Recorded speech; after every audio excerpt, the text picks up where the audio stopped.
a podcast to honor the gods. This better come with a sacrifice. Dave X Media.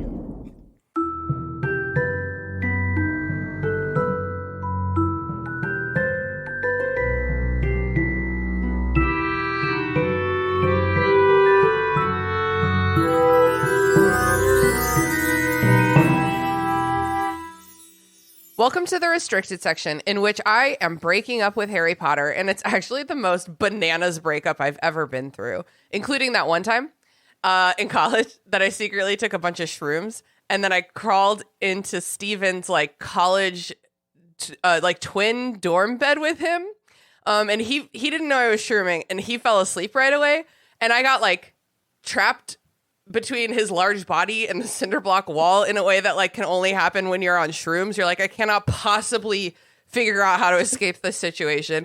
And after hours of torment, just maybe it was 5 minutes, I finally found the strength to escape. And I stole his North Face and his cigarettes. And I walked across the street to my best friend's house where we smoked all of his cigarettes and decided that I should dump him. And then I went back over at sunrise to wake him up and give him his North Face back and dump him. So this is even more bananas than that. If you haven't done the reading, don't worry, we did it for you. Here's what we're talking about today. Harry Potter and the Half-Blood Prince, Chapter 14, Felix, Felicis, in which everyone is falling in love and Harry pretends to spike Ron's pumpkin juice with Felix Felicis. I'm your host, Christina. My co-host today is Mary Clay. Say hello to the listeners, Mary Clay. What up? And our guest today is a friend and returning guest. You'll probably recognize his voice, Matt, friend of the pod. Say hello to the listeners, Matt. Hello. I'm sorry I don't have an intro as long as Tina's about her lovely story about Stephen. No one does. No one does. It's like one of those things where I'm halfway through and I'm is this funny? What I'm doing to all my listeners right now, is this funny? I got great joy about how much longer it went on and on and on. Yeah. You can just decide it's funny, and everyone has to sit there anyway. It's true. You are my little playthings. Matt, how the hell have you been? I have been wonderful. I'm ready to break up with Harry Potter. Yeah. You might recognize Matt's dulcet tones from previous episodes like The Goblet of Fire, Chapter 22, The Unexpected Task, back in January 2022. Love that chapter. The Unexpected Task, as you might remember, is asking out a girl. Very challenging. He also joined us for Order of the Phoenix, Chapter 21, The Eye of the Snake, which was January 2023. So you came on both times in January, so we've actually bumped up the timeline for you a little bit with this one. It's good. No more all romance chapters, just a little bit at the end. Oh my god, this is so much Yeah, this is another romance chapter. This is definitely the high school chapter. It's so funny. Aside from the magical elements, these are sports, dating, exes. Yeah. These are all high school things. I was literally embarrassed listening to it in front of my husband Sean. I was it's I was texting you as I was reading it because you kind of forget after so long. That was no, while I was drinking last night. Not this chapter. Okay, so Matt, where does Half-Blood Prince fall for you in your ranking of the books? Oh, it's my favorite book, 100%. Okay. I love this book. People be saying that, including me. I'm people. People be saying that. We're having a good time. We like Harry Potter again, guys. It's good fun. It's this is a chapter. I've been talking about how much plot stuff we've been getting done lately. We've actually been getting so much plot stuff done lately that this chapter, which is Quidditch and flirting, is a little bit nice. I'm yeah, let's take a breather to giggle. Play the bad sport, have some bad romance. Whoa. So you picked this chapter, Matt. Why? Because it's Harry acting super out of character. He is not this smart. He cannot come up with this plan. Oh my god, that's so funny. And I want to shit on the author. Okay. All right, let's get into it. My notes start with in herbology the next day. Oh, because the last chapter was when the pensive chapter when Dumbledore goes to like fetch Tom Riddle from the orphanage. So this is the next day. And we start in herbology with Harry telling Ron and Hermione about the lesson that we read about in the last chapter. We're not yet sure why we're doing this. Remember when Harry was like, "Sir, is this important?" I don't know. I'm with Hermione. I think Ron and Harry are being like dumb boys, like once again. And Hermione is like, I don't know. I think it's probably a good idea that we learn about this mass murderous villain Nazi so that we can potentially find any weaknesses he might have. So I feel like any information is potentially good information.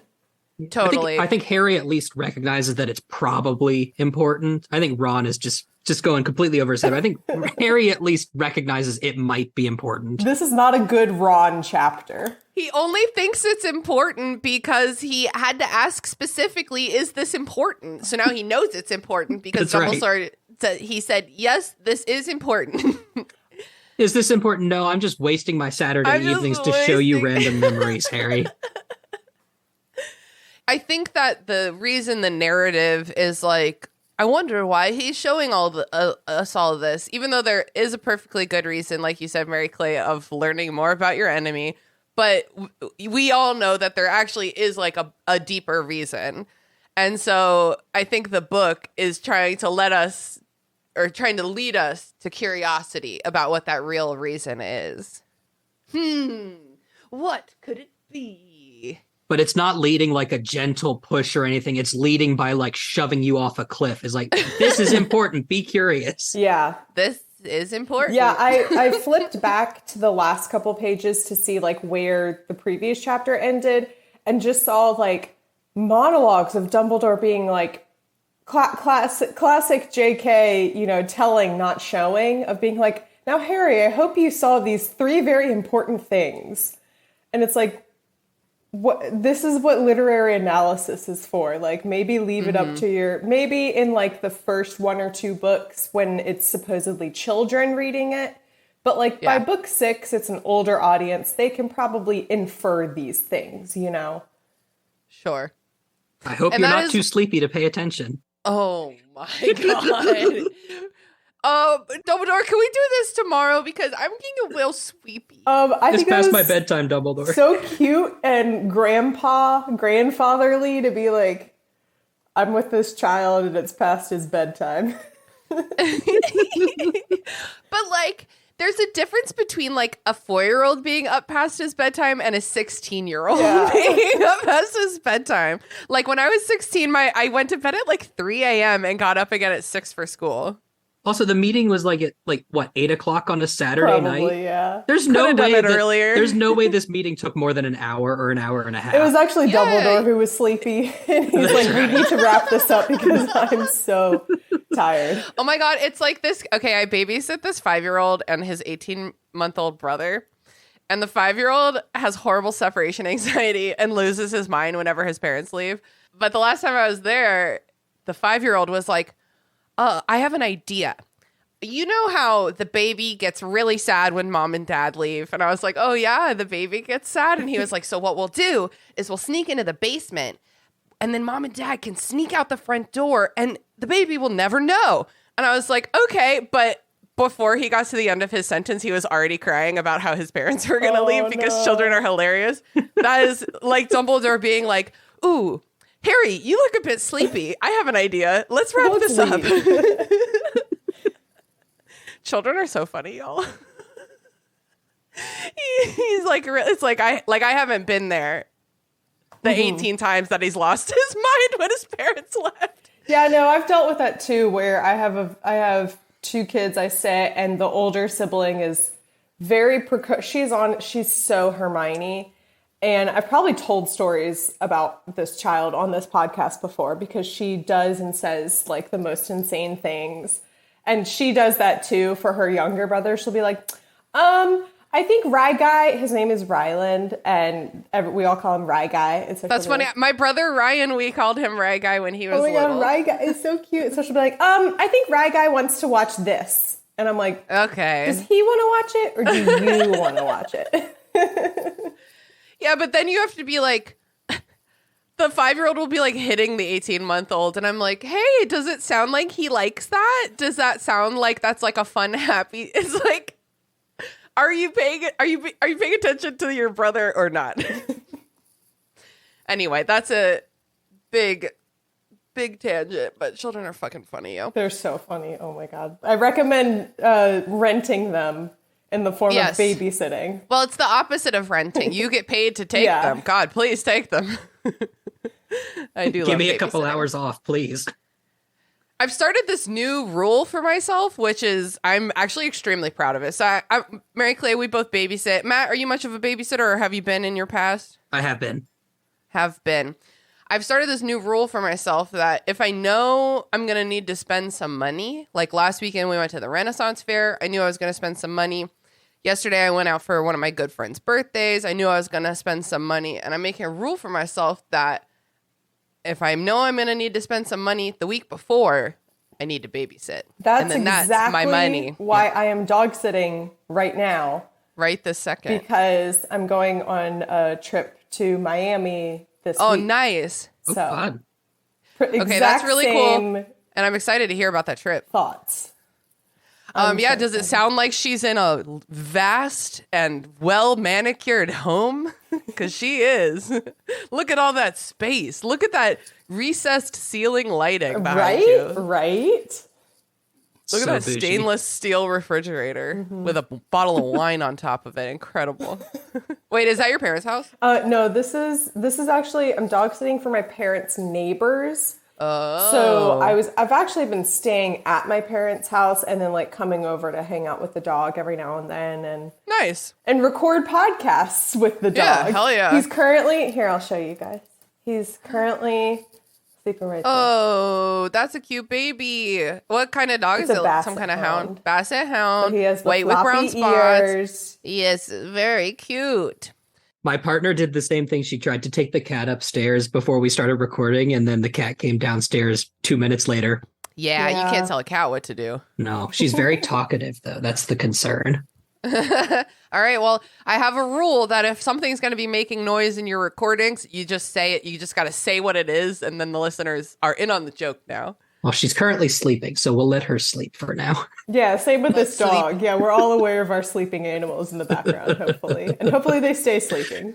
That's right. Sean's home, so all my animals are with him instead of with me, because I thought you were going to say Sean is the animal sleeping in the background. Sean, he probably is. Okay, where the fuck are we? We're in herbology class. We're on page 1. We're on page 1. So Hermione is sharing about like Slughorn's party that Harry successfully ducked. They apparently got to meet Gwenog Jones, who is the captain of the Holyhead. Holyhead. Holyhead. They pronounce is it it really? Holy. That's Because how of the accent, yeah. That's how That's how Jim Broadbent says it in the movie. Oh yeah, that's how Jim. I was like, that is not the Jim Dale is the narrator. Oh right, Pronounce. Yeah. Getting all my gems squared away. MC and the gyms. We got British pronunciation coming. Holly. Well, that's just Holly though. Okay, so pronounce Hollywood with a British accent. Oh wait, but it's Hollyhead. But that okay, just. Hollywood. What? Okay, so now It's I'm almost like a Hollywood. U. Holly. Holyhead. Okay, whatever. It doesn't matter. I don't care. It's a Quidditch team. Holyhead. Oh, but there's only one L. Oh, then that's different. Yeah. Is there only one L? I don't know. I don't have It the book doesn't in front of fucking me. matter. It doesn't I fucking think. matter. I don't know. We're spending a lot of time about this minute detail. Point is, Hermione's like immediately misogynistic and it's like, I thought she was full of herself. And I'm like, shut up. Yeah, she hates women. And would you believe that Ron is jealous? What? No. That's so weird of him. It's so out of character. This is the one part of this chapter where I do feel bad for Ron, where like he's constantly excluded from things his entire life and like been, given a rough hand of it. And then like the cherry on top is that like even the years when he's a prefect or whatever, the cherry on top is that Like, all of his friends have been invited to this cool club and he isn't. And it's like not a cool club until today, though, because he missed something that he gives a shit about, like a famous Quidditch player. yeah. Hermione should also know better to not say that in front of Ron. Yeah. She should know that Ron would love that and would be pissed about missing it. Maybe she feels that it would be better coming from her than him hearing about it randomly. I don't know. I think Hermione is just talking about it and not thinking and not, yeah. So this is the because one it didn't thing matter I feel to bad her. for Ron about. Yeah, I'd be jealous. It's like one time my brother, when he was living in San Diego, he very randomly ended up at a party where Bono was also there. And he did not know who Bono was. And I was like, God damn it, man. You know what? To be fair, if I don't think I know what I would say 90% of celebrities look like, you know? Bono's got a look to him, if you ask me. I feel, but like even in real life, I think I would be like, that's not Bono. Well, but listen, it's not that he didn't identify. He got a picture with Bono because he knew Bono was famous. Oh. I was like, you met Bono? And he's like, he's a singer. And I'm like, man, he's the lead singer of U2, whose music is notoriously preloaded on everyone's cell phones. He's a legend. He doesn't know. Man. When Yeah, I was that like is Hermione 12, the energy. U2 song "Beautiful Day" was like my favorite song of all time. It's in, a like, middle beautiful school. day. It just makes you feel good. But Sean does have the U2 phone issue, and it is strictly forbidden in this house. He's deleted it so many times. He's reached out to Apple to delete it. Like, he's deleted it from all his devices. That's like, very he's funny. gone to Reddit. Like, he cannot escape it. It's very... He'll think it's completely deleted. It'll be fine for 6 months. And then one day he'll just get in his car. It'll automatically connect to back. Bluetooth, and it's YouTube. Like, okay, so I'm reading a horror book. Which one? About it's the same horror book that I was reading at the beach, by the way. So it's taken me. Is that this book, the Southern Book? How to Sell a Club? No, but it's by the same author as him. Same author, Yeah, Grady it's that Hendrix, book. right? This book is How to Sell a Haunted House. It's very good. I just made a rule for myself that I can't read it in my apartment. I get it. Too scary. And there's a puppet in it that if you don't like puppets and dolls and stuff, then this is Trigger not the book warning. for you. But there's a puppet in it that just like will not die, and it just like keeps popping up, and I hate that. it carries the same energy as the U2 album. I want someone to write a horror movie now where the About the U2 album is like cursed and haunted. That's or very something. funny. Okay, so they're doing herbology. Hermione says that Slughorn is working his Christmas party around Harry's schedule, so he cannot possibly avoid it. Ron's jealous again. Hermione is like, I was going to invite you, Ron. And then Ron's like, oh, like tenderly. And then they're like tenderly having a tender moment. And Harry's just like, Harry's over there banging a trowel on the table. he's like, la-di-da-di-da-di-da. This is peak. I would say this chapter is peak Harry Potter. Like Harry Potter, the character energy. He's becoming himself finally Yeah. after all these stupid books. And like they start bickering, and he like walks away and then comes back, and they're arguing, and he's like, I can't hear you. I'm working on this. And Harry is like, I've been wondering when something like this would start happening. And it's like, hey, buddy, this started happening 3 books ago. I'm so glad you finally are up to speed. Thanks for joining the party. Also, I don't know about you guys, but the way I interpreted this conversation between Hermione and Ron is Hermione was being like, yeah, we're allowed to bring a guest, and like, obviously you're our friend, so I was going to ask you to come and hang out with us. Like, I wasn't interpreting this as like she was going to ask him romantically, you know? Yeah. I do remember reading this for the first time, which I was when I will never retain this. When was Half-Blood Prince book released? 2005. A couple of days before I turned 14. So I had not read a ton of YA yet at that point. I was still mostly doing like classic children's fantasy. And I had not read much romance at all. And so I vividly remember like having, with my little teenage brain, having this feeling. I was like, I wonder if Hermione and Ron are in love. I wonder and if they like each other. I remember reading this chapter and being like, oh my God, they're doing it. They're doing it. Now I know in retrospect that any straight couple is definitely going to hook up. It's the other ones that we should be celebrating. For the listeners who are not on Zoom and are listening to this with all of our separate audios, Zoom cut out Christina's audio because it reached such a high pitch or volume. So we just saw her be like, just watching her frantically gesture with no sound. And this happened. This is not the first time it's happened, but it makes me laugh every time. Matt, do you remember reading this for the first time? Bits and pieces. I was 7.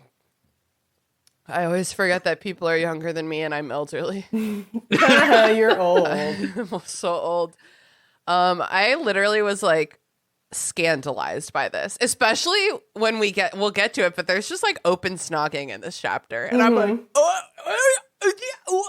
does mom know that there's kissing in this book? Because she did have to confiscate a couple books from me that were not for snogging, but I remember these books supposed to be reading about. I had to get permission from my parents so that I could go to the school library and have them get down these books from the top shelf that was normally only for 5th graders. I got special permission because I would read them. Boy. That's really cute. Special for me in 2nd grade to read these books meant for teenagers. Dear Matt was a very special boy. I'm Harry Potter. Harry's just like, he's like, okay, well, the alarm has been raised. I'll pay attention now. I love that, like, his thought process throughout all of this is, oh my God, this is gonna fuck up my life. Like, literally, he's so like, selfish. okay, so listen, he's selfish and he has like the myopia of youth where he's like, well, Cho and I can't look at each other, so that'll happen to them and too. And it's like, date. hey man, breakups don't have to be that way. Like, you actually don't have to do it this way. The fact that you don't know what else to do doesn't mean, I guess people can just true. be friends Yeah. when they break up. Or like, what if they don't break up? That's also valid, which you should break up with people you dated in high school, except for you, Ashley. We know you're in love. But like, it's just so funny the way that he is like, this is how it happened to me. This is the only way it could ever happen to anybody. Oh, see, I was thinking, because I think it says, like, he and Cho had only kissed, and they couldn't even look at each other. So in my head, he was thinking, like, well, Cho and I didn't really even seriously date, and we can't even look at each other. So what happens if Ron and Hermione, like, commit to a relationship and date and then break up? They're, like, not going to be able to... And what's going to happen to me? Yeah. He's like, it was awful that one time in 3rd year when they wouldn't speak to each other for a few weeks, and that was really hard for me. And I don't want to do that again. And he has a lot of similar thought processes later in the chapter too about like other stuff, and it's always just like, wow, this is gonna affect me really badly. It's like when Tim Burton and Helena Bonham Carter broke up, and it's like, who gets Johnny Depp? Obviously, Ron would get Harry. Hermione could go live her life after the breakup. Yo, sorry, it just reminded me. I mean, Helena Bonham Carter, is in the franchise. Tim Burton is not. Who would Johnny Depp be if he were in? Not fucking Grindelwald. Or not Grindelwald, that's for Oh, sure. shoot, that's for right. sure. I forgot. I would not. Move along. Okay, Just so unhinged delete cast. this part. There's a whole bonus episode about this. I would not cast someone as famous as, I know that, okay, so here's the problem, is that a lot of the actors in Harry Potter are very famous, but they're Britain famous, which means that I personally, my experience was that I didn't know who they were when I was a kid. And so, like, I would never cast Johnny Depp because I do think he's a different caliber of star than Jim Broadbent, who is ubiquitous, but not Johnny Depp levels. I would never cast someone. But then they did that with Alan Rickman. They were like, let's cast Alan Rickman as Alan Rickman playing Snape. And that changed the whole character. But I just really think that Johnny Depp would just be depping all over the place. But it's different because, like, they started out as kids' movies. And, like, the reason we didn't know who Alan Rickman and Maggie Smith and Robbie Coltrane were is because, like, they were in grown-up, like, British movies. And I would say most children hadn't been exposed to them until they were in these like kids movies, you know? But you know what they have been exposed to? Pirates of the Caribbean. Yes, absolutely. Most certainly.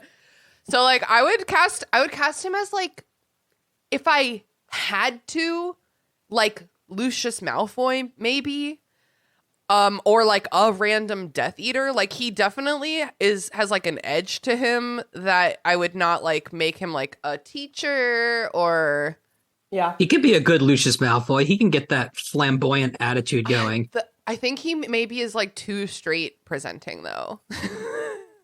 Jason Isaacs, he put a bow in his hair. Okay. Like Jason Isaacs made the creative decision that Lucius carries a cane and inside the cane is his wand. Like that's it. Like he really gets it. He's responsible for the whole wardrobe, every wardrobe choice for Lucius Malfoy, because they wanted to put him in a suit, and he was like, Lucius Malfoy is so racist against Muggles. He's not wearing a fucking suit.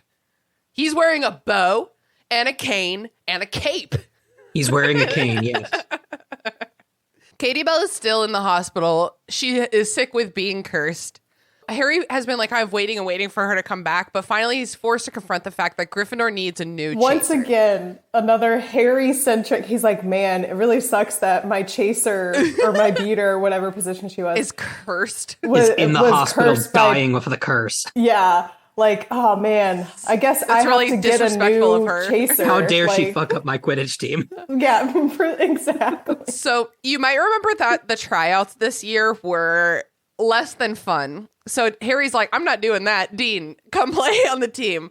And like, there's this bit where like Seamus is there and he's jealous because they both tried out for chaser, I guess, but Dean flew better. Like, I don't remember Dean and Seamus being at tryouts. I don't think they get mentioned because they just weren't funny. Probably. They're being mentioned now because it's important to the plot. Yeah. Exactly. And I like the note that Harry was like, it was like Seamus slammed his book in the, behind Dean. Seamus slammed his book shut. And it was like, and this was precisely why Harry did not choose Seamus. Yeah. Oh my God. I remember one time when I was a lifeguard, one of my friends was like, can you give me a job as a lifeguard? Because I was getting all my friends jobs as lifeguards. And I was like, honestly, like, I'm a little nervous about getting you a job at my company because you have like a bit, like, respectfully, you just have a bit of like an anger problem. And would you believe that she was mad at me for a week for saying that? Wow, it's almost like you were right. Yeah. I got her the job anyway. I can't say no to friends. At practice that night, Dean flies very well. You know who does not do well? Ronald Weasley. He accidentally punches a bitch in the face. He's so bad at Quidditch. How you do that accidental? How you accidentally punch Demelza in the face? He's just that bad. So Demelza is a beater or a chaser? I think she's a chaser. I don't know. They're all jocks.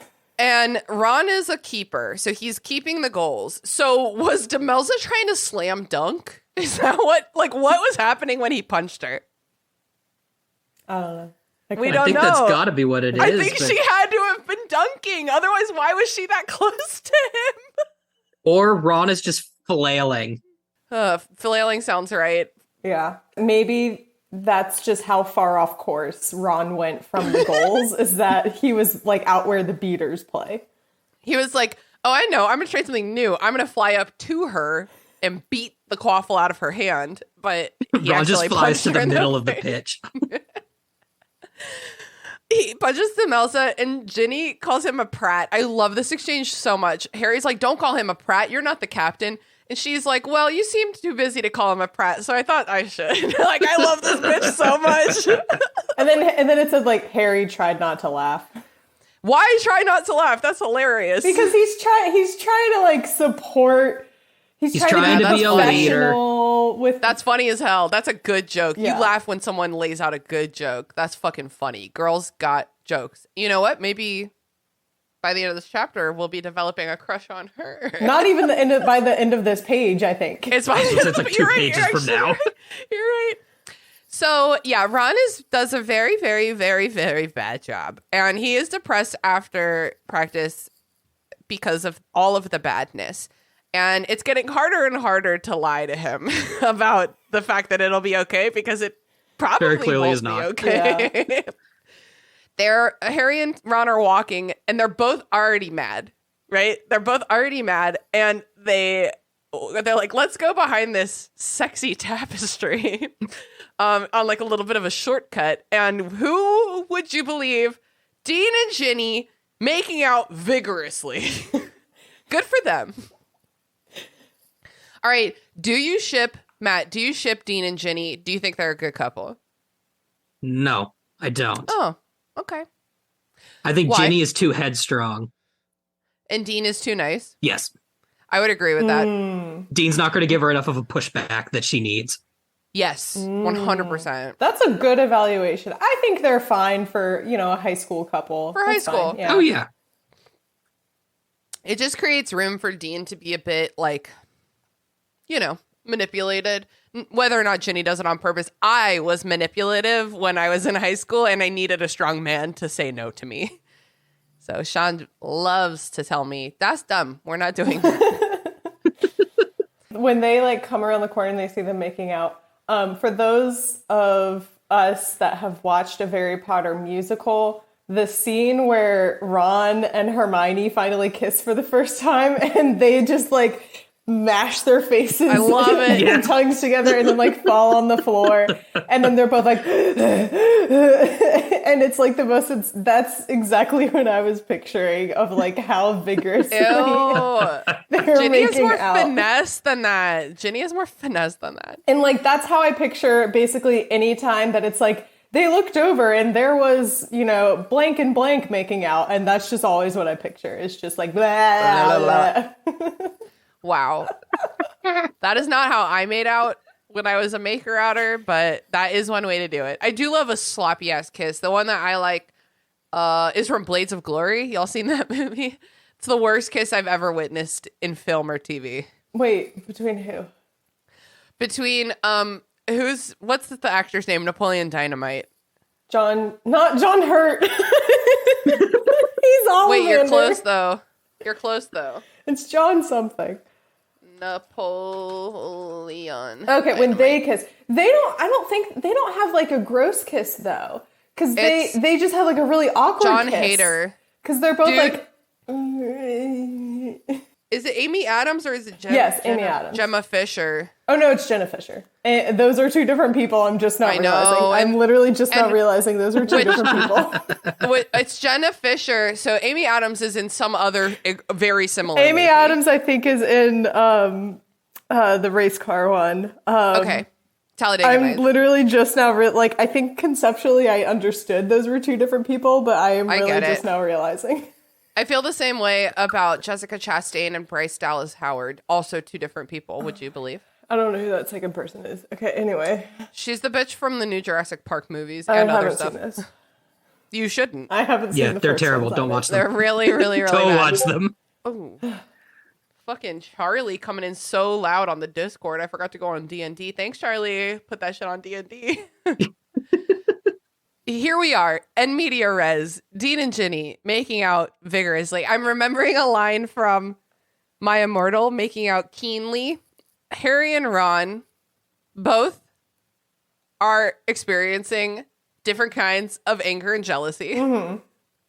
Is this the first time we get the scaly monster description? I texted. What did I text you, Tina? I don't know. I was really drunk when you were texting Oh, I me.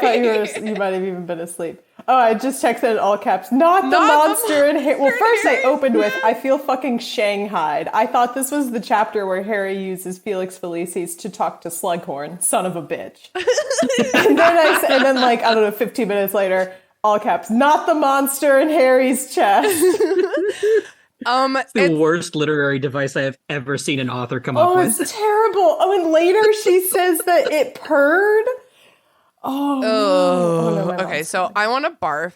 I haven't experienced jealousy in a long time, but when I was a kid and I had a lot more feelings than I do now, in a healthy way, it was my feeling of jealousy was it just hurts. You know what I mean? You just feel more of a heat at least in my experience, like a heat in my gut, kind of. You know, like the same place you feel anger, but it's like not a monster. Like I'm the monster. You know what I mean? Like Harry, you're the monster. It's not living inside of you. Like you just are a jealous monster right now. So Ginny dismisses Dean so she can speak with Ron. And he's like, I would love to get out of here.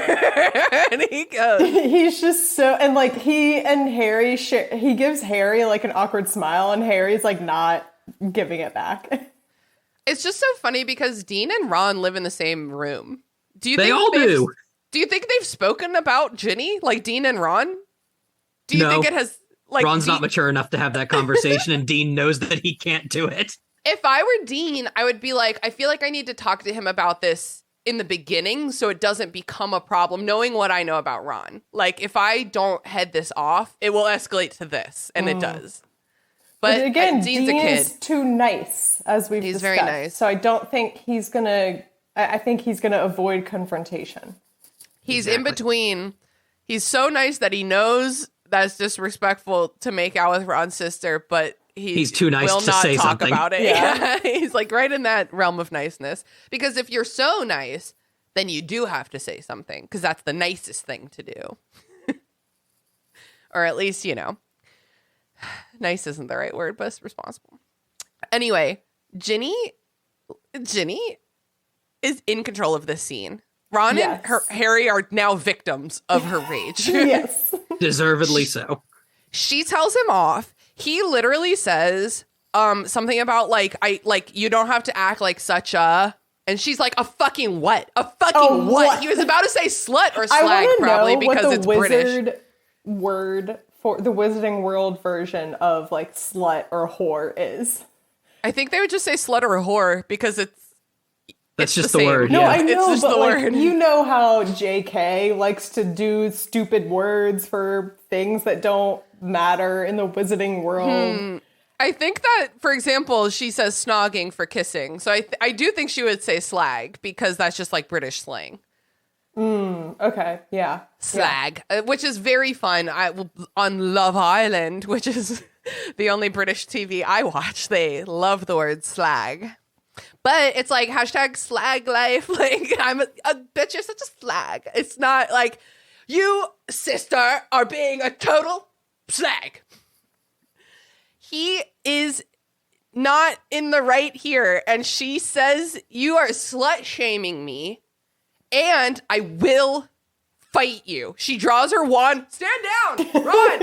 Harry's like, oh no, oh no, oh no. Harry's like, back away slowly, stay You're out not of the gonna line of fire. Harry gets in between them. The audacity. like, This oh is no. crazy. Oh no. They're still yelling at each other. And then Ginny is like, also, like, wait, like you're just jealous because you're the only one not getting any action. It's true. And Ron's like, you don't know. Quote, Ginny screamed with derisive laughter. I've done this before. Love that energy for her. It's like so vicious. Like, I don't think I could fake it. But tell me this, Matt. Harry gets in between Ron and Ginny. He's so fucking stupid. Ostensibly, like, I think half of him is like, yeah, Ron's right, and I'm defending him. And half of him is like, but also, I don't want Ginny to, I have a lot of feelings here. So, Matt, have you ever had to get in a fight have you ever had to break up a fight, like physically, like get in between two people? Thankfully, no. All right. Mary Clay, what about you? I don't think so, no. Not physically. I did once in college, and let's just say that I was not strong enough. My two roommates were both really fucked up and fighting each other in a way that could only happen in like a shitty ODU trap house. Like it was really belligerent, and I was like in between them, like crying, like, please stop hitting each other. And I just got yoinked out of there. Like someone was like, nah, bitch, you're in danger. I don't know if I would stand in front of Ginny's wand. She's hot, like hot tempered. And like, you know what don't I mean? they Like, talk several times about how she has really good bat bogey hexes? yeah, like she'll fucking get you. Yeah, call me a like- slut one more time. I swear to God. Yeah. So this is iconic. I wish that it's like anytime in these book series that you're like, this is like a beautiful feminist, like anti-slut shaming scene. But it's like, it just kind of makes me depressed because it's like scenes like this make J.K. Rowling think she's a feminist. Yeah.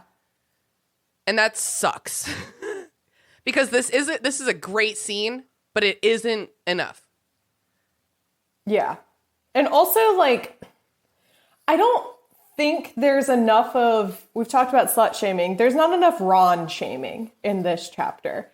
Because I don't think it's made, like, explicitly clear that, like, the way that Ron is like, there's, like, some subtle things that happen or, like, things that Harry think, but it's never, like, explicitly said or made clear that, like, the way Ron is acting is wrong and inappropriate. Yeah, it really is. And that's something that, like, I don't know if Harry is equipped to make that statement, but like he's just the narrative could have found he's like, ways. I don't get it. I'm do I like her? What? He's just confused. I by his too own feel that feelings. this is inappropriate for brotherly reasons. He's like, wow, I'm feeling so brotherly right now. So much at That was so good. It's like, yeah, that's why I got angry. Brotherly reasons. Brother. Nothing but brotherly love for Oh my god. And like, okay, so Mary Clay, I know you have siblings. Matt, you got siblings? Yep.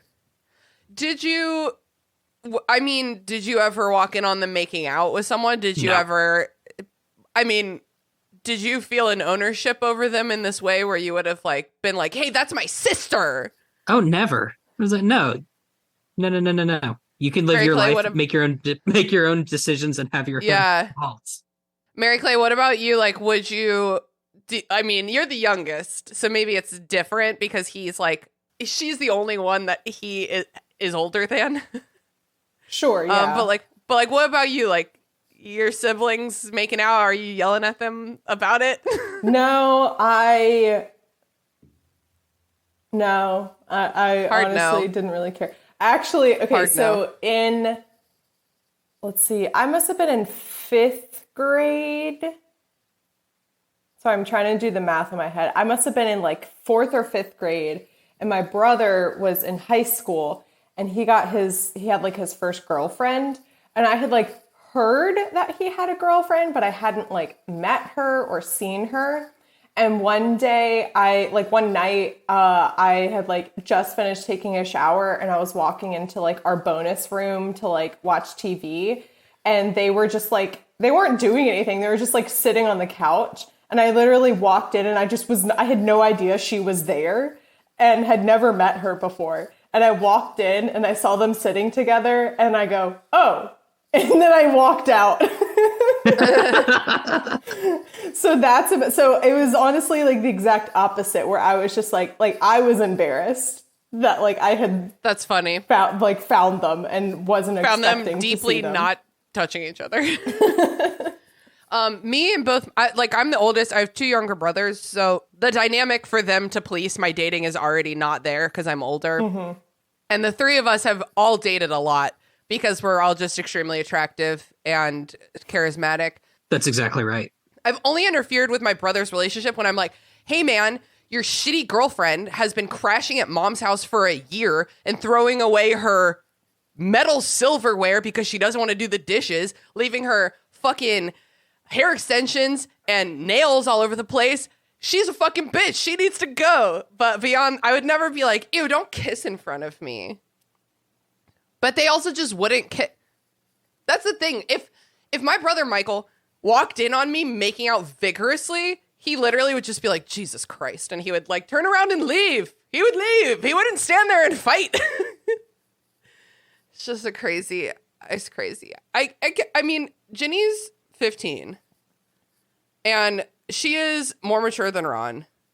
And I'm sure that it's like shocking. It's one thing to know, and it is another thing to see. Yes, yeah. That your sister is more grown-er than you. Yeah. But also, why don't you take a step towards being more grown and not do this? Like, don't react this way.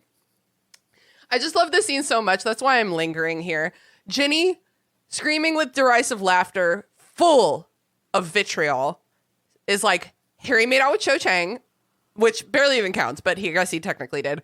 Hermione made out with Crumb. Ooh, Ginny. Ginny said Hermione made out with Crumb. Yes. She's trying to hurt him. She's trying to hurt him right now. She's like, you're the only fucking person who has a problem with snogging, bitch. And I assume she flips her hair over her shoulder and walks away. I assume. Oh my God. I just love her so much. Yes, we stand. There's no situation in any of these books except for when she's being mean to Fleur. When I'm like, not on Team Ginny. Mm-hmm. Could be a little nicer to Fleur. She figures it out later. So the boys go upstairs. Harry's struggling with the beast inside of him or whatever. He's so stupid. He's so dumb. He's so fucking stupid. He's feeling viciously Ron jealous. is like, do you think Hermione actually snogged? Yes, dude. Crumb? Like literally, yes. Although it was 2 years ago. Why are you worried about this right now? Also, he was an adult and she was a minor. Ooh.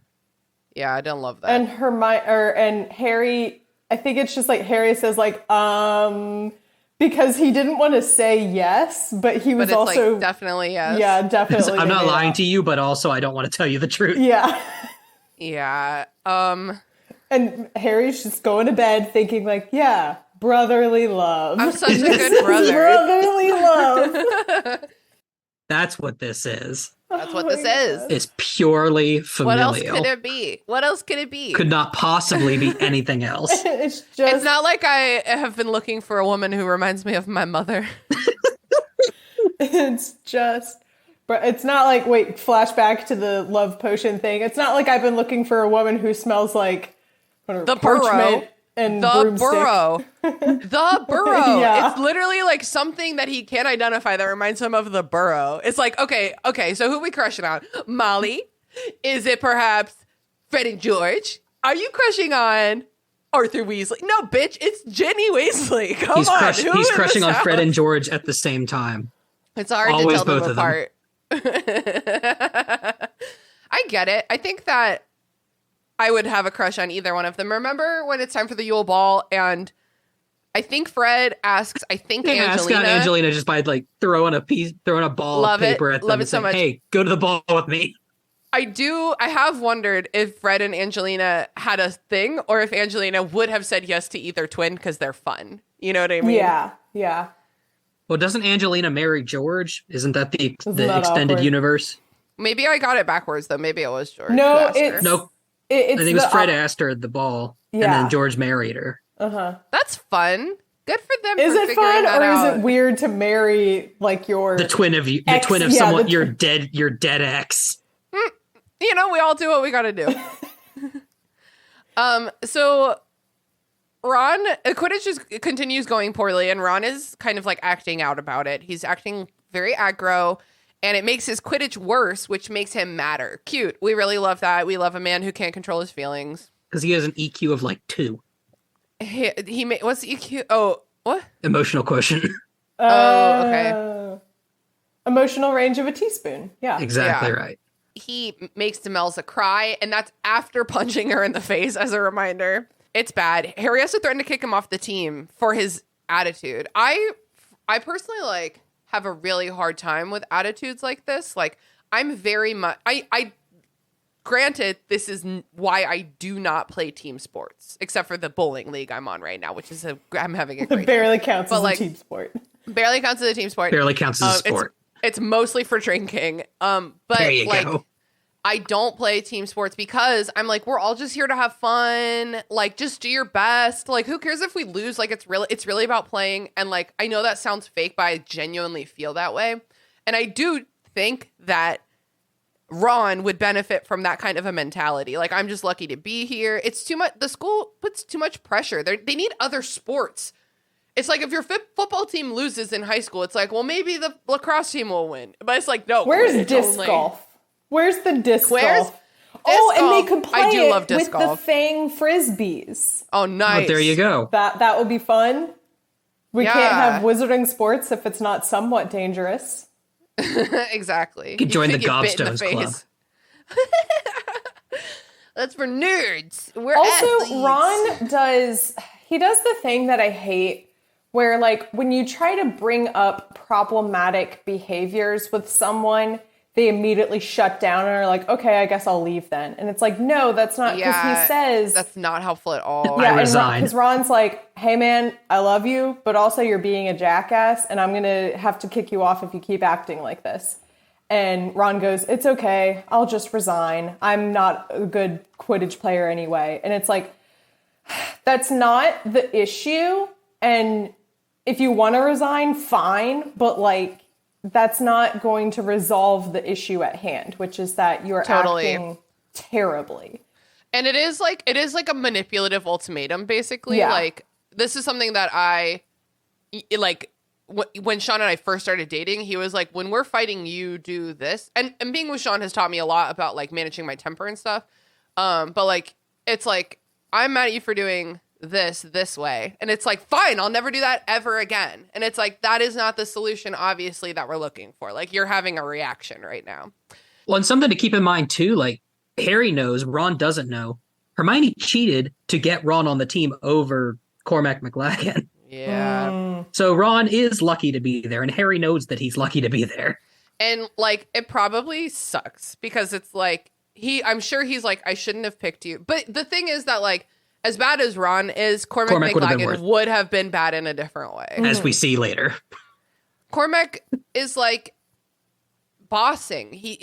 Cormac would have made it very hard for Harry to keep a grip on his team. As we see in the feature chapter where Cormac plays on the Quidditch team.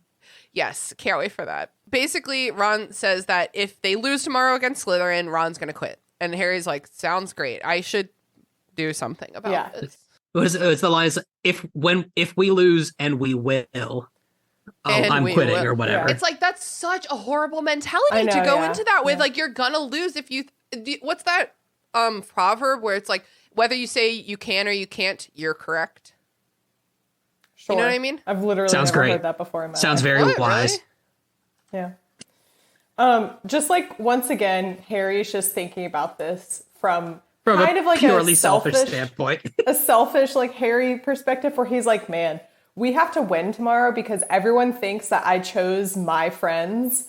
And if we don't win, it's going to look bad on me as a captain.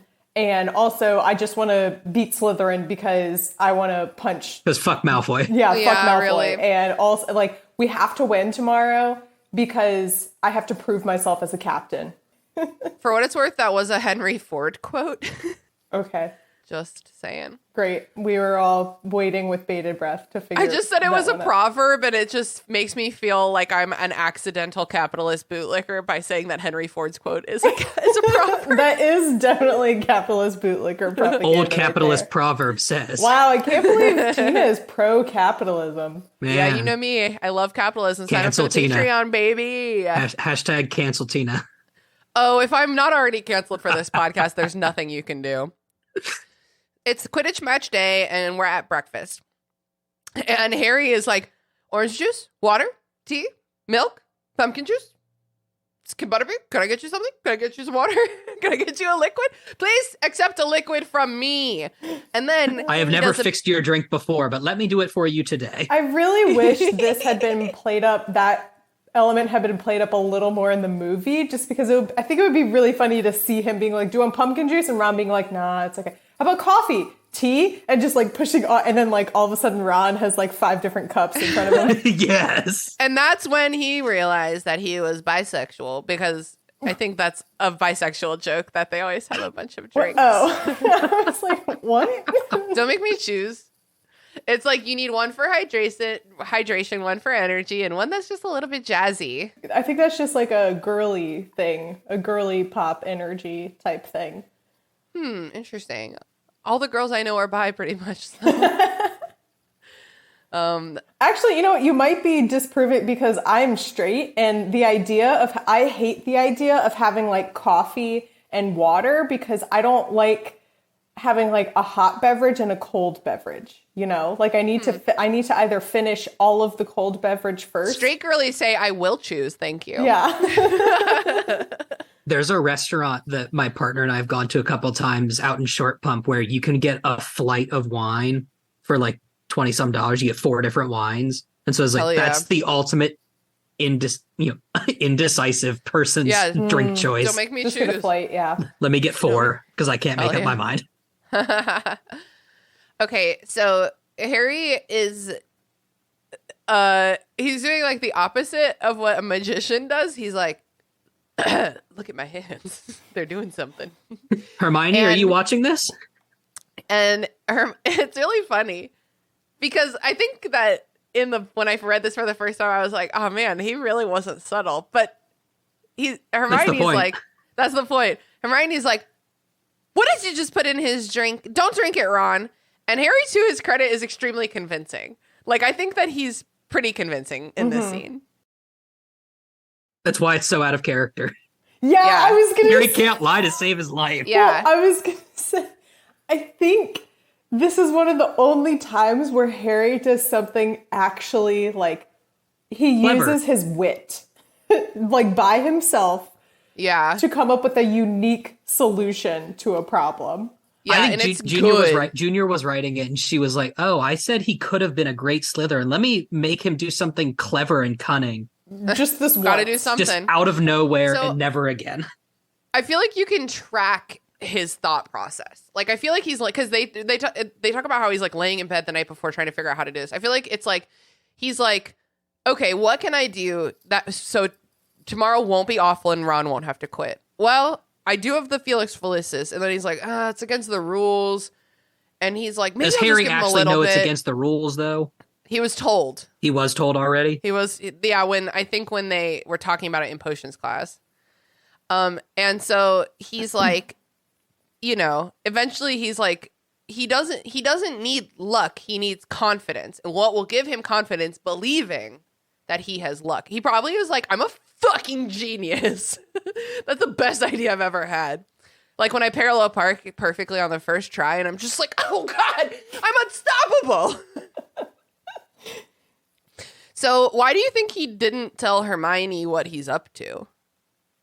Because he didn't trust her to be believable enough in knowing that it wasn't actually going in. Yeah, and I bet like part of it was like Hermione. He was like, I bet Hermione will say something. And maybe he knows, like, maybe he also took into account the fact that Ron and Hermione are fighting. And maybe he was like, I bet if Hermione says don't do it. If Hermione says don't do it, Ron will do it just to spite her. That's to piss her exactly off. part of the thought process. Yeah. And I think she has established herself as a poor actress. Like, I think that we've seen her a couple, like, there's that whole scene at the end of Order of the Phoenix where so she's bad. like, where she's tricking Umbridge into coming out into the forest. And like, only Umbridge could have fallen for that. Like, no other teacher at Hogwarts would have fallen for that. A couple other lies she's done where it's just like, girl, that's not good. That is not a good lie. So obviously Ron drinks it just to be like petulant. Hermione storms off. Quote, Hermione had never really understood what a serious business Quidditch was. Because it's not serious. But it is dumb. to them. It is to Harry. It's like the one normal wizard boy thing that he has in his life is Quidditch. I think girls can play on the team too. Okay, well, you know what? Like, he is not a normal boy wizard. He is a special boy wizard. And so this is As the we're one reminded normal everybody. thing Rolled my he eyes has. so hard I got a concussion. You know, this is the one normal thing he has in his life. And he's like, just for 1 hour, I can act like Voldemort isn't actively trying to kill me. Yeah, I get it. Time for the match.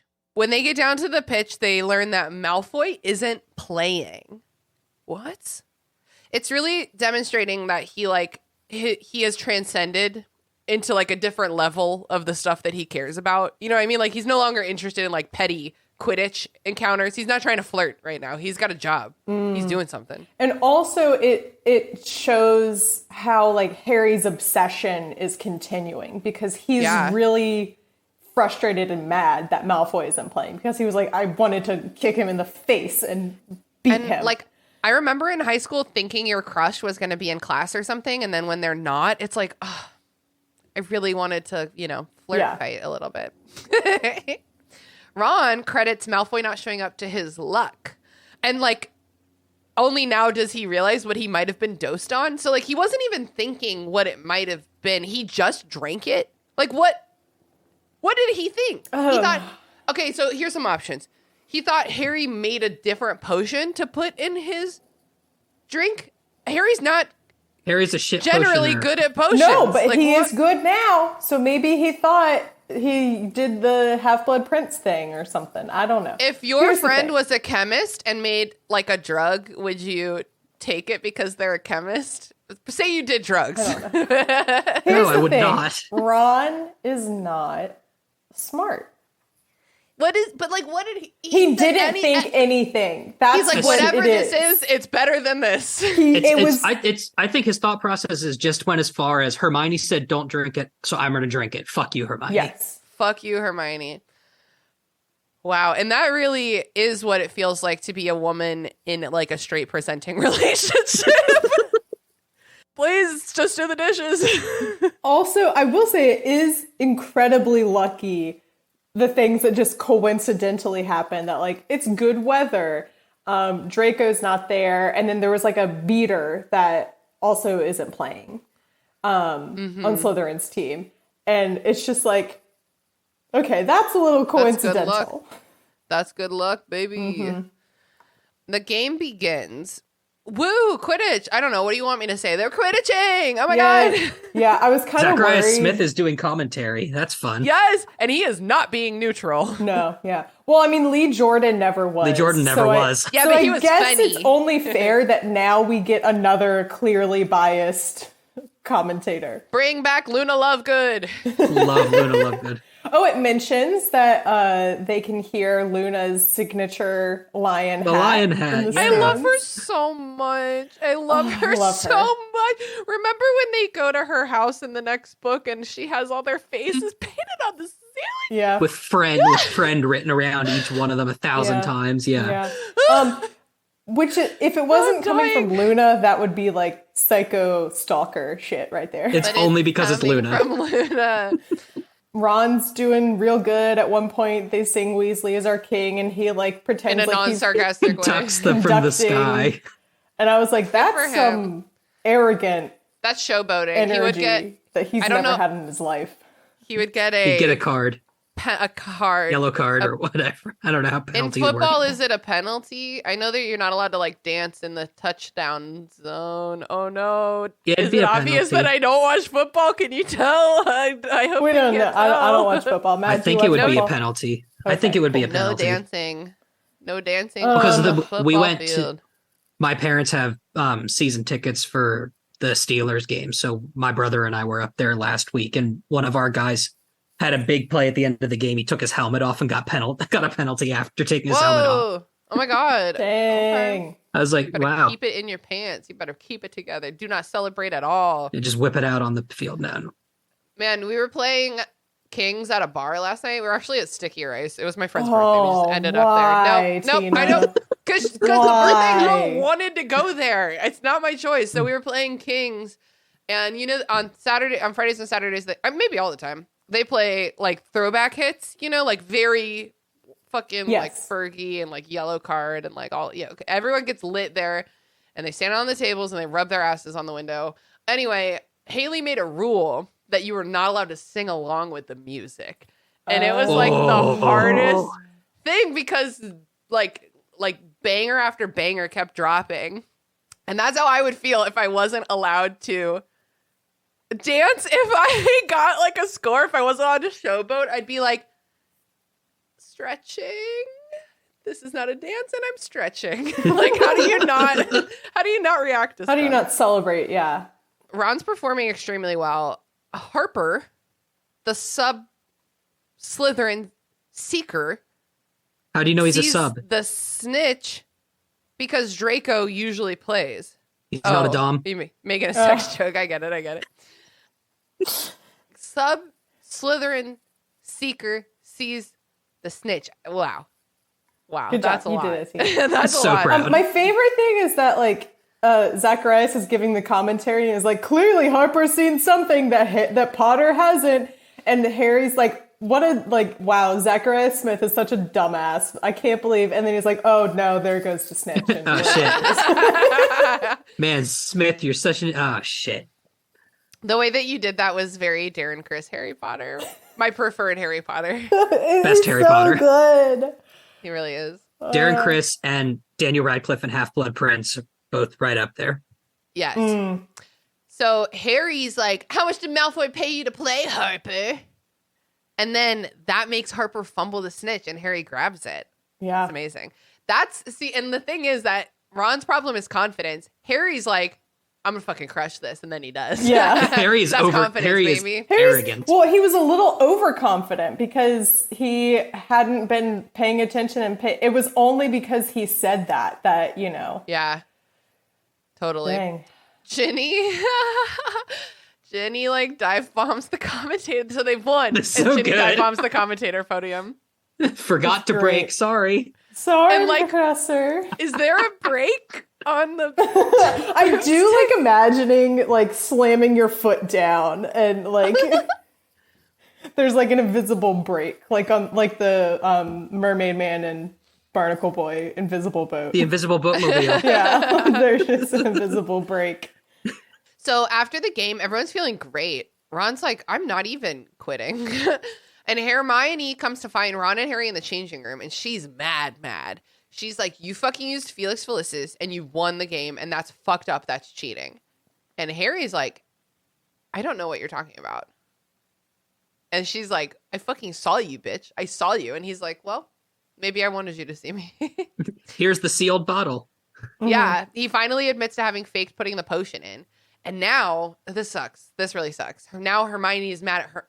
Now Ron is mad at Hermione for doubting him and thinking that he couldn't do it of his own accord, and storms out. So, like, they're both sad and mad and storming out. Yeah.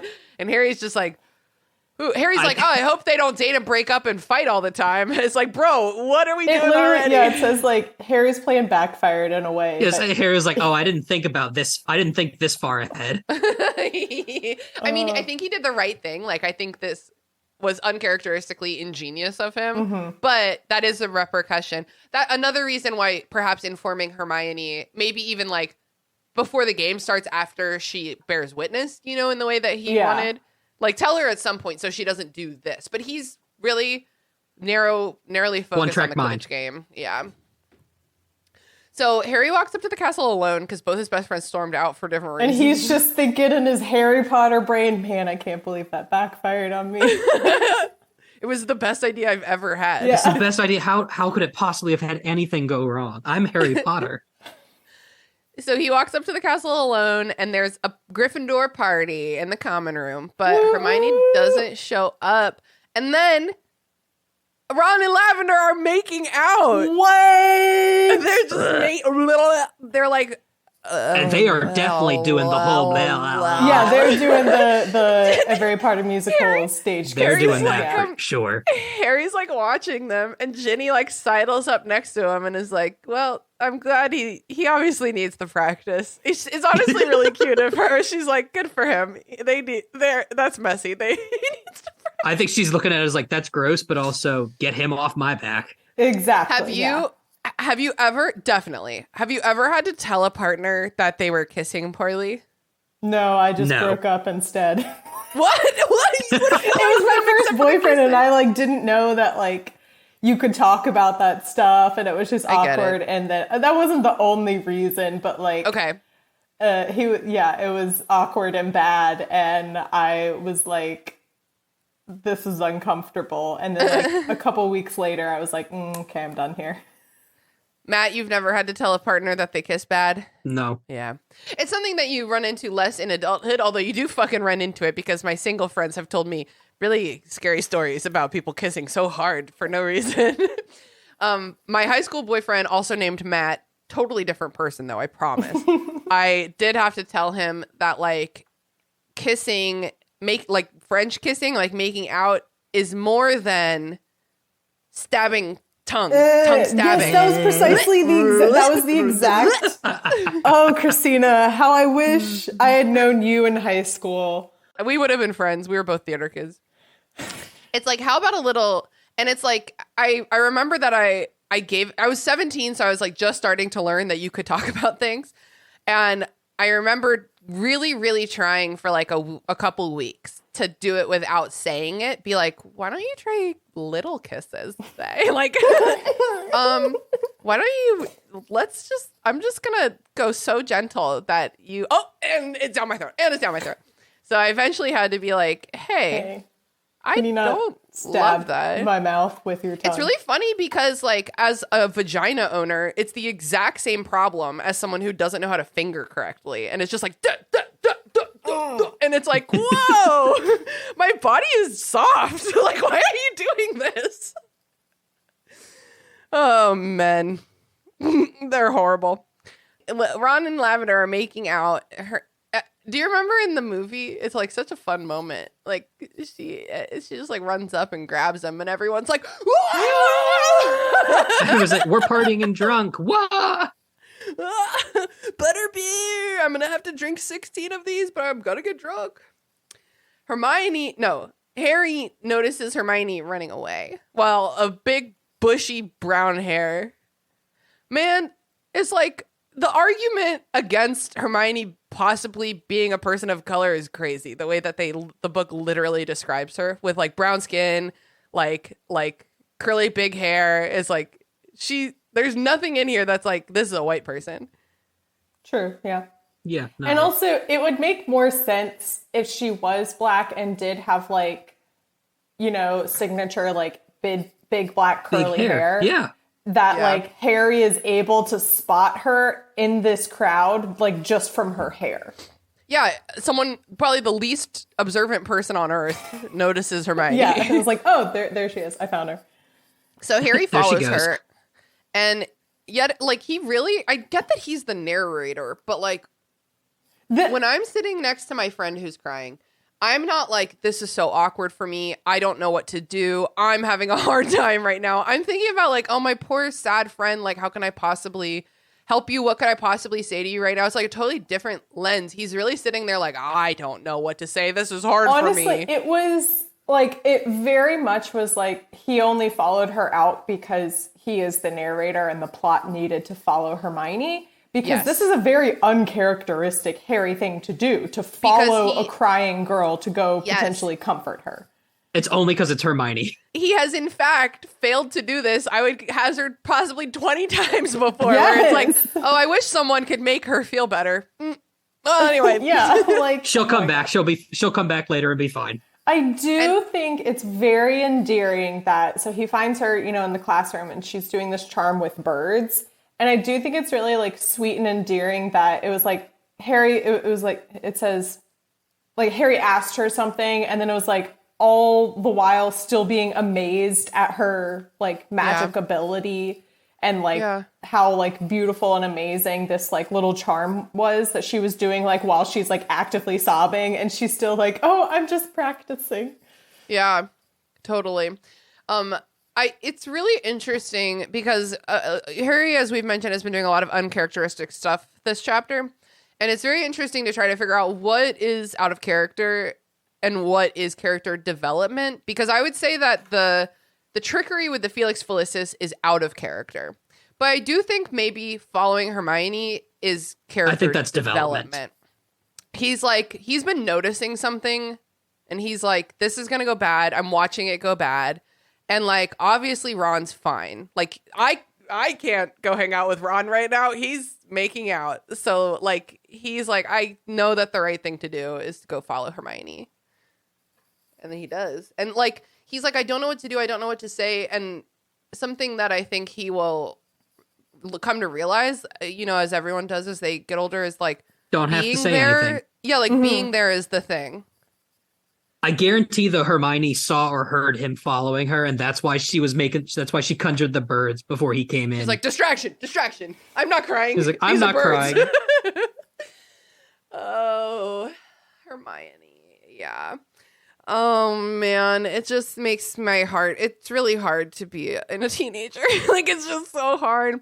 Yeah. And eventually, you know, Harry hopefully will learn that you sit down with your friend and you're like, do you want support or do you want advice or do you want to vent? Which is something that I think our friend group has been practicing, is being like, here are my expectations. Because sometimes people come to you and they're like, here's my problem. And you're like, oh, here's what you should do. And it's like, oh, I actually just kind of wanted you to tell me that this sucks. And then you're like, oh, that sucks. And you're like, I know, right? So Harry and Hermione are like in a classroom. They're like doing the bird thing in the classroom. And Ron and Lavender burst into the room. They have been looking to get a room. Ron had his first kiss 1 minute ago, and he's already going to go into a private room?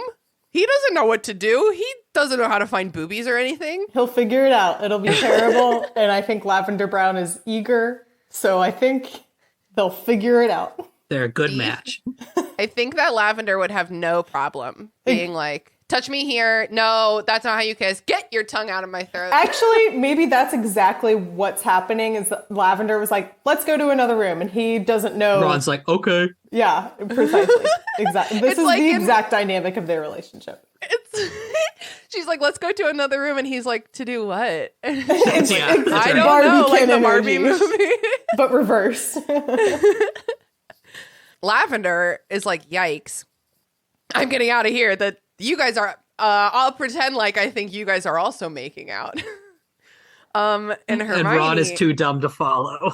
He is like, I'm going to stay here. I think that's some stupid part of Ron's, all of his blood is in his dick right now. And I think some stupid part of his brain is like, is Harry and Hermione making out? Yeah.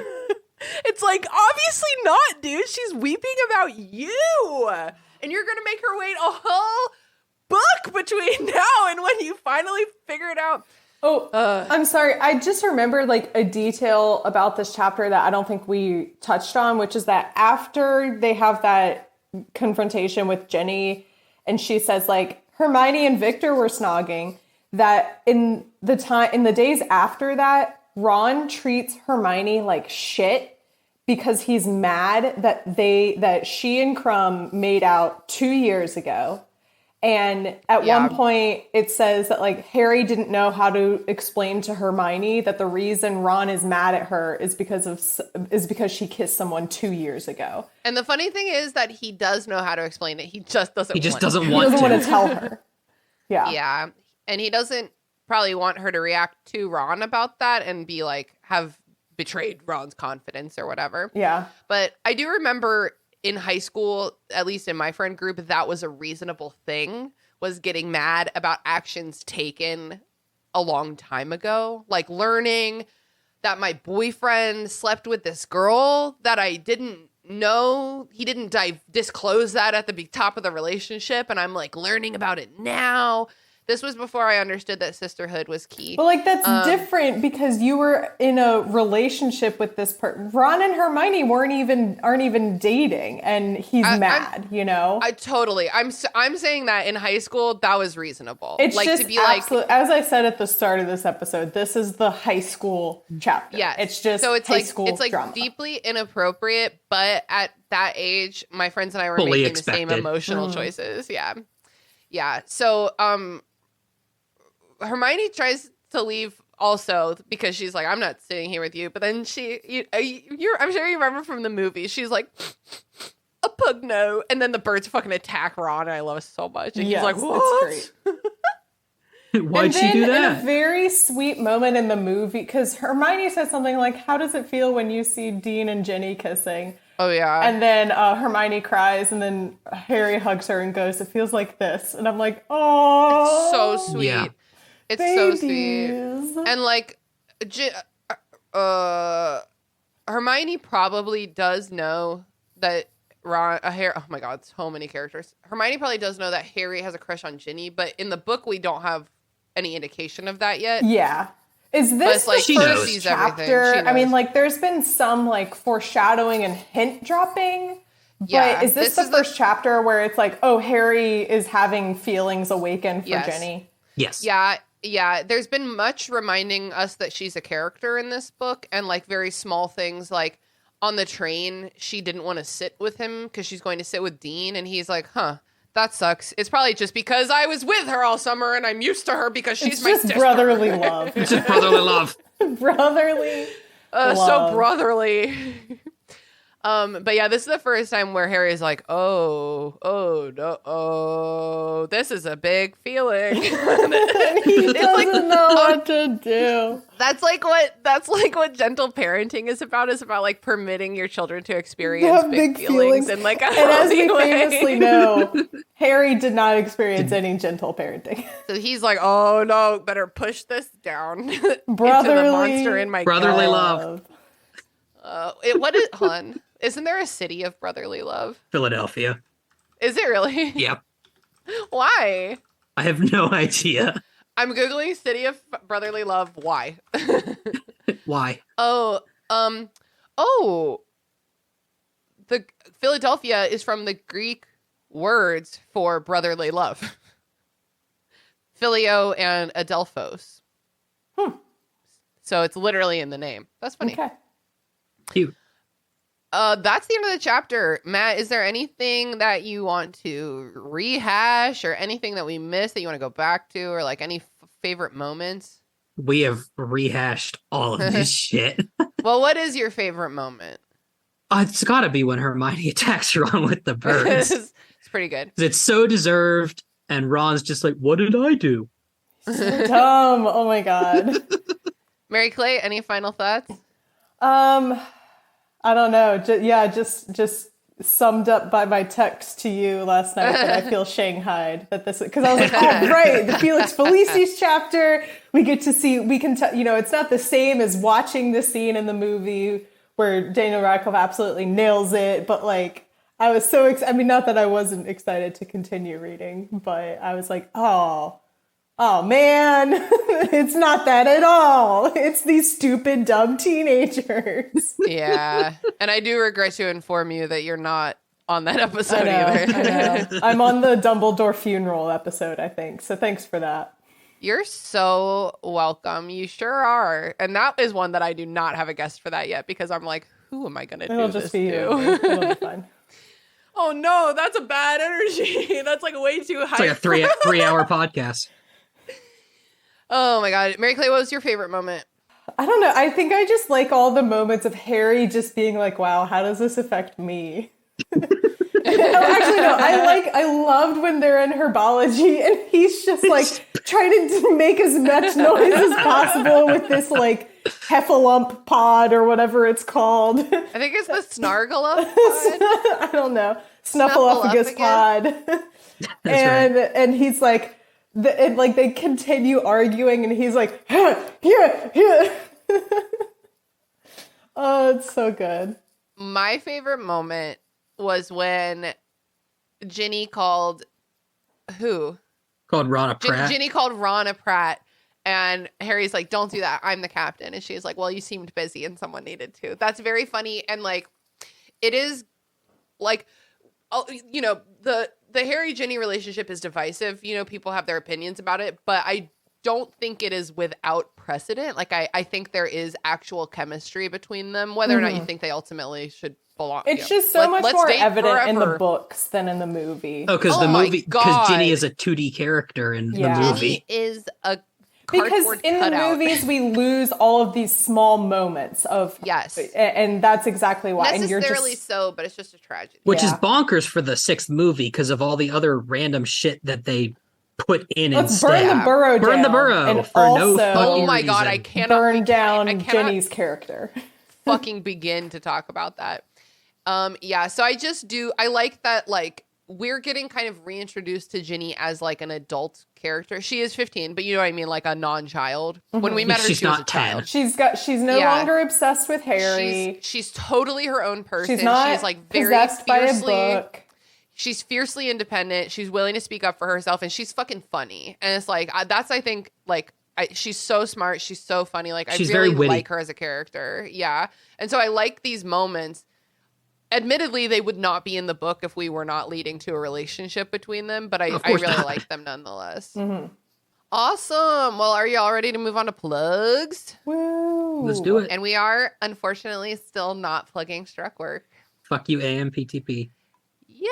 We're walking away from the table. Yep. If you want to learn more about that, there's a Content and Capable episode that Josh from Super Scary and Sam just recorded. I'll link it in the show notes. But yeah. So anyway, Matt, do you want the people to find you on the internet? Yeah, you can find me on Instagram at Shaman Nomo. And you can find me in the Discord. Join the Discord. Yeah, for as little as $1 a month. What is your Instagram handle about, if you don't mind me asking? I just made it up in middle school. I What? don't remember. That's been my username for like everything That's since so middle funny. school. So I could not tell you what it means anymore. I have no idea. Meaningless. great. That's so fucking funny. I'm glad I asked. Yeah, it is that now. I just I could My not tell you what it middle meant. school username for stuff was Lax Lover because I played No! lacrosse. Did you play Oh. lacrosse? Yeah. Whoa. And no, so it was Mary- Lax. MC's a LAX, sport girl. No, And then Lover, Luver. of Of course. course. Mine was Love X Soul X Writer. Is that like It's Live only Laugh, Love? 2 X's, so it's okay. Yes. If you get 3 X's, then it would be too sexy. I know. I remember asking if I could do XXX Tina, and my parents were like, absolutely fucking not. And I didn't know what it meant at the time. Triple X. Matt, what is something you've been watching or reading or playing or listening to lately you think the listeners would enjoy? Yeah, I'm gonna plug the Inheritance Cycle books by Christopher Paolini. It's a high fantasy series, and he's got a 5th book in the series coming out in November. Awesome. So I've been rereading those, gearing up for the new book. Yeah, hell yeah. That's very exciting. Mary Clay, where can people find you on the internet?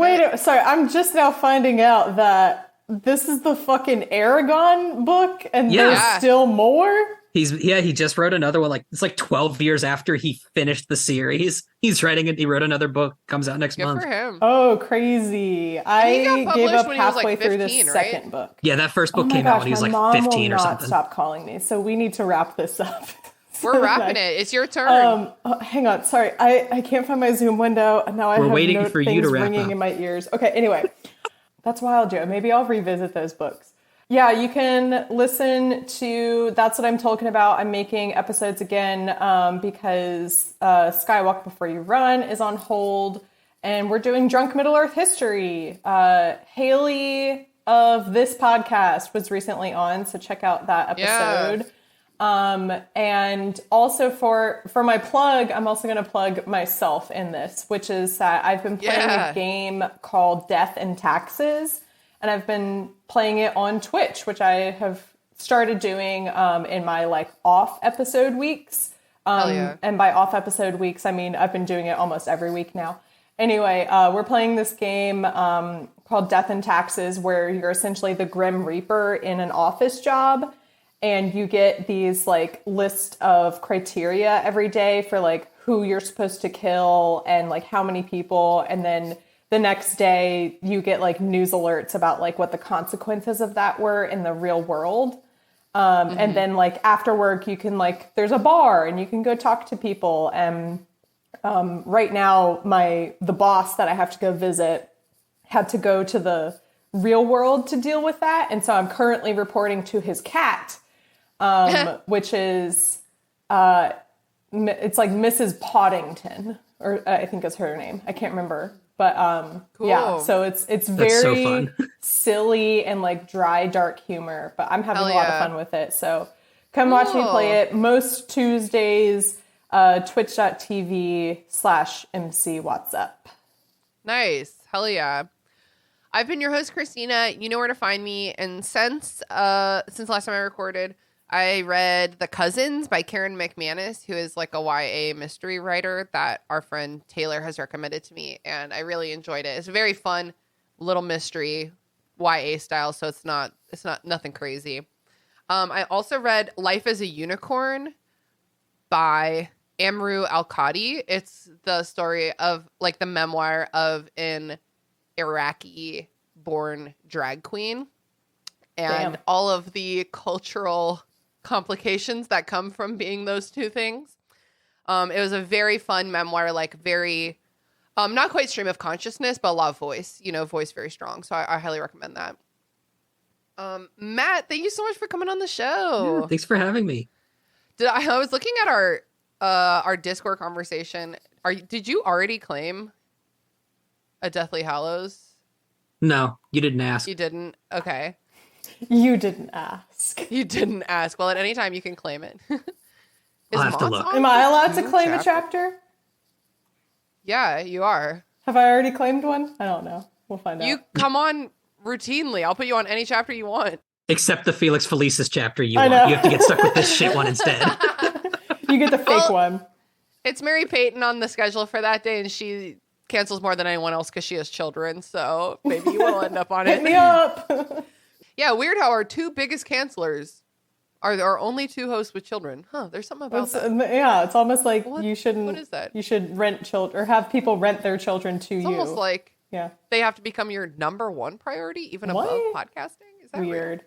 I can't imagine Anyway. a priority higher than podcasting, but Me neither.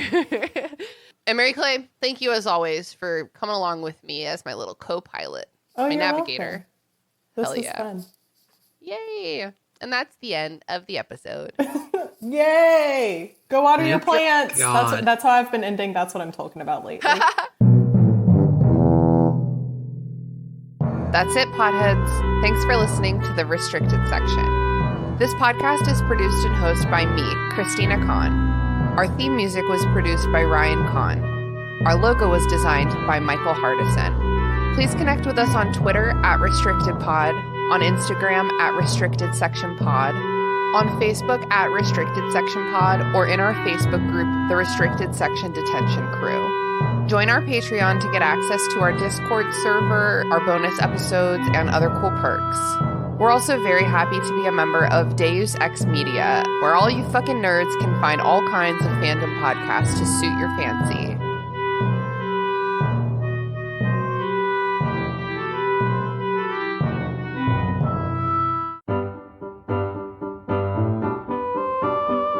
Have you ever gotten so distracted in Stardew Valley that you forgot to sleep? Have you realised that you have a whole room in your house full of dolls? Or have you even bored your friends to sleep talking about your passion? Well then, Content Capable is the podcast for you. Join me, Sam, as I chat to people passionate about what they do, asking questions about how they fell in love with their passion, what they do, and how it interacts with their day-to-day lives. Catch the podcast every Monday as I find out what makes someone tick, all while gleaning interesting and insightful life lessons along the way. There'll be laughs, a bit of crying, a whole lot of conversations, and we learn just a little bit more about the world around us.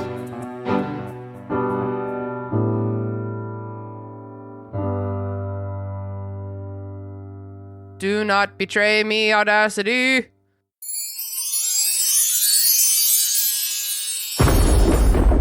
Deus Ex Media.